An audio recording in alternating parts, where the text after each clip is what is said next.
All right, this is Jack. Jack had a really bad problem. Jack had a perianal fistula, which is a bacterial infection by one of the anal glands. And his parents have kept him on antibiotics for about 3 weeks. And today, I just need to do a little exam. Sam, just stabilize his head so we know he's comfortable, okay? And, all right, now I am a professional. Don't try this at the house, right, Jamie? Exactly.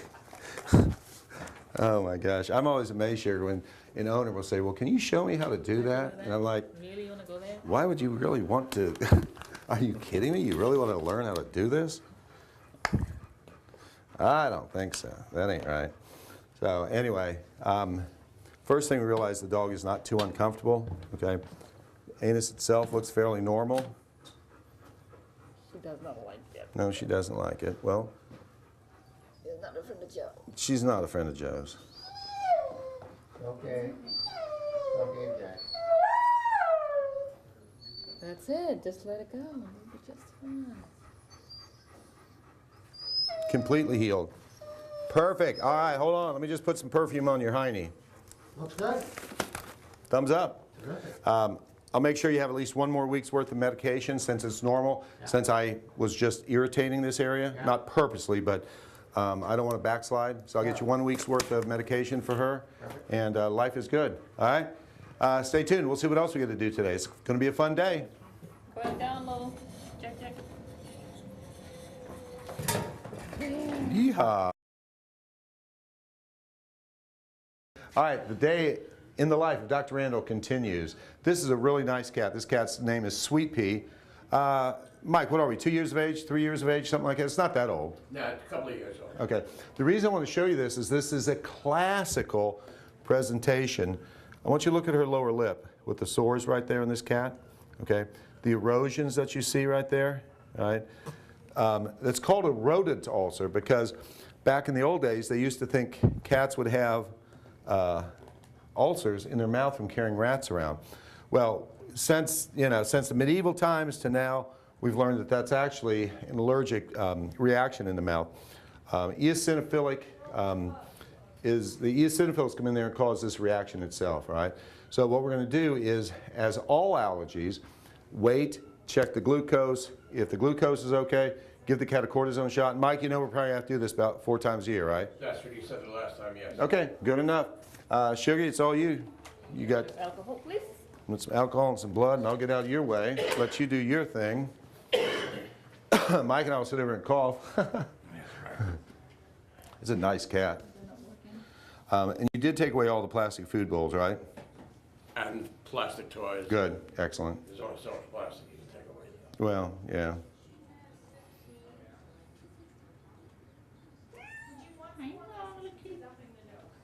Sugar, show them what you're doing over there. Putting some blood. Gonna do a test. Isn't she like Carol Merrill? She could be behind the door, okay? Behind door 3, Carol Merrill. What is there? It's a glucose machine. Glucose machine. Excellent. We are testing her blood glucose. That way we can give her the insulin. Exactly. We have so many cats that have so many different issues and stuff. But this eosinophilic granuloma on the mouth and all is pretty amazing because it looks like cancer when they first come in, and then exactly like it. And then it's amazing how quickly they respond to the medication. 102. 102. All right. So, Mike, blood sugar's good. No signs of diabetes. This is good. This is a good day. Give your cat a little shot here. That'll be even better. That will be better. Then she gets to go home. Did you weigh her yet, Sam? No. All right. Well, we're going to do that.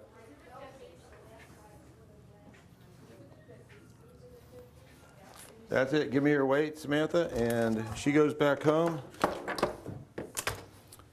Mike, I'll see you back in about 3-4 months, okay? There's no discomfort with those. No, there's not. You would think there would be, but would think there would be. supposedly they're not. Okay, it didn't change his behavior or whatever. Yeah, it's amazing. It doesn't change their behavior and stuff. No. They still go around, but it's another one of these autoimmune diseases. There's several of them: lupus, Crohn's disease, rheumatoid arthritis, allergic dermatitis. Sometimes this is on their skin, where the cat's actually just the hair just starts falling off of them and stuff. So you'd think it was mange, but it's not. But Anyway, she'll be fine. The good thing about it is that she's a young cat. She's going to come in here about 3 or 4 times a year. Yeah. So I see you as a moneymaker. Appreciate it, brother. Yeah. All right, I'll take good care. Glad to help out. I'm sure Bank of America appreciates it Yes, also. Everybody Okay. appreciates it, yes. We'll go into another room and go find out what else is going on. Thanks, Mike. Thank you, brother. So as we continue another day in the life of Dr. Randall, Big Cypress Animal Clinic, and the Dr4Pets Show, you guys have met Dr. Mark Taylor before. He's our best friend and ultrasound specialist. So Mark, you had quite a few patients today. What did you go through? We had an inflammatory bowel disease dog, And that one's going to end up being pretty good. When Yeah, we're all that'll said be and done. good. That's a little Yorkie. 2 dogs in heart failure that just need some adjustment and medication. And we've got all those recommendations from Yes. you. Perfect. 1 dog that was normal, 2 dogs that were normal. Good. Okay. The pug just has some vaginal conformation Mm-hmm. issues. No evidence of pyelonephritis or Perfect. bladder stones or anything like that. So your dog was normal. Well, you know, it's good. I was telling people earlier in the show that Friday, acutely, Missy became weak, staggering, Right. and ends up that within 5 hours from the time she became weak, we'd already removed her cancerous right kidney. Thank God for Dr. Catterley up there in Estero. You did a wonderful job. Okay. I mean, I was expecting to be a liver. I mean, Yeah. a spleen. And, you know, I mean, I don't mind doing a splenectomy, and I don't even mind doing a little bit of liver. Right. But that would be my first kidney removal. Right. So- I think that was it. Yeah. So on the one that you did, you looked at Missy for abdominal fluid, and she didn't have any. What do you think about that foot where it's swelling? Oh, I just think it's sterile phlebitis from the catheter. Yeah. I just haven't seen. I've seen the ones where it's just tourniquet, or I've seen the ones that have Right. had, you know, infectious. Right, But you know, it's pretty limping and stuff and all. I've been doing either DMSO or actually over the weekend we were doing saline soaps Right, right. and then an NSAID on her. Right. I think she'll be fine. Should be fun. Yeah, I think she'll be fine. Her sister, the other one. Did you see Missy Madison yet? Madison, yeah. Okay, now she's Madison's normal. interesting. Let me tell you, that dog when she was Sugar, would you guys do me a favor? Close these doors. When she was about 4 years of age, having swimming pool parties, repetitive jumping in the pool, landing on a dog's name by the name of Star, she actually called abdominal rupturing. Okay, she lost 3 mammary glands, ruptured her uterus, 1 ovary, and her stomach. And of course, it's the day before Thanksgiving. Thanksgiving, I take her over to Cooper City, Right. over to the referral place, and lost half of her stomach, lost some small intestine, her ovaries, the uterus, 3 mammary glands, 4 hours with surgery over there and stuff, and here she is still It's alive. normal, and her stomach is nice and full of food. Yeah, I know. Thank you very much. Thank you very much. I remember not to feed them, but I forgot to again reinforce Right, for them, right. and they're labs, you know, so they're Right. going to eat. Yeah. But anyway, Dr. Mark Taylor, if you guys need any ultrasound work and stuff, don't hesitate. Give me a call. I'll give you his number. We'll set up for an ultrasound. All right? All right. Thanks, Doc. sir. I appreciate all your good work. All right. All right, this is going to be the last patient we see for the day. By the way, this is for the Dr4Pets Show, okay? It's a live call-in show every Tuesday, 6 to 6:30. Okay. But hopefully about 2 weeks now, 3 weeks now, we'll be back on the air for the live shows. But you're going to watch us tonight and delayed show, 8:30, Saturday, Sunday, on channel 14 and 237, 238. All right, we're going to get to her dog. I've never seen Mia before. And I can see she's not using the left rear leg, okay? So, you know, she obviously looks like she's got some dingo in her or something, and she's, you know, these dogs do cutbacks. They run and they jump so fast, they get scared, they stop and they twist. And it normally is a cruciate ligament, okay, that gets tore. Okay. Sugar, what we're going to have to do is we're going to have to get a muzzle for her, okay? And because I need to play with her leg for just a little bit. Okay. When you went to the ER, did they x-ray it? Yes, they did. I have Okay. the whole bill here with me. I'll take, That's why I told did Laura. they send the x-rays and stuff with you too? No, they didn't, but I called this morning at 8 I have o'clock, it in the email and maybe. they were closed, but she said that they were going to send the. Sugar said she'll look at the email because we email radiographs and stuff. They have, Well, what about the fax? fax don't do it. Fax won't shoot x-rays and all. All right, Lena, up on the table. You got her head going that way? Okay, go on. Come here, but this usually gives you a CD. That's the I know, they but they just- didn't. I Come on, told Mia. them that. Come on, I can go back, I don't know what time they open, but I. No, it's okay, we'll get it. That's okay, we can go, you know. Come on, yeah. man. This will probably be a clinical diagnosis. Weight, 45, perfect. Of course. Yeah, are you kidding me? You see? Do I have? No, you, listen, this is the thing. This dog is never gonna mess with you. Never, okay? This dog is, there's been 30 dogs in here today. She's used to women. She's used to you. Did you see her look at me as soon as I walked in? Yeah. Okay, and it's just something you get used to a sense. It's not gonna hurt her. It's just something to keep her from actually biting me because I need to touch her, okay? The next step would be, if that's too stressful, then we just give her a sedative and just give her something to relax her. She's on pain pills right now. Well, She's already got some on board. I mean, if you're gonna hurt her, She's not gonna hurt her, stop it. Please, Okay. please let the man do his job. I understand, but Okay. my heart. You're okay. It's okay. It's okay. All right, we're gonna pick her up, and I think if we turn around, head going this way, I need this side laying down, okay? So let's just all turn around.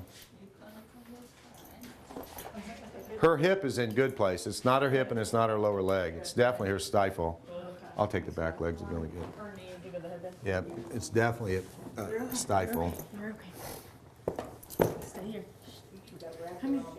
Come here. Look at me. Look at me. Look at me. Okay. You're okay. You're okay. No, it's okay. It's okay, Mia. It's okay, Mia. It's okay. You're okay, Mia.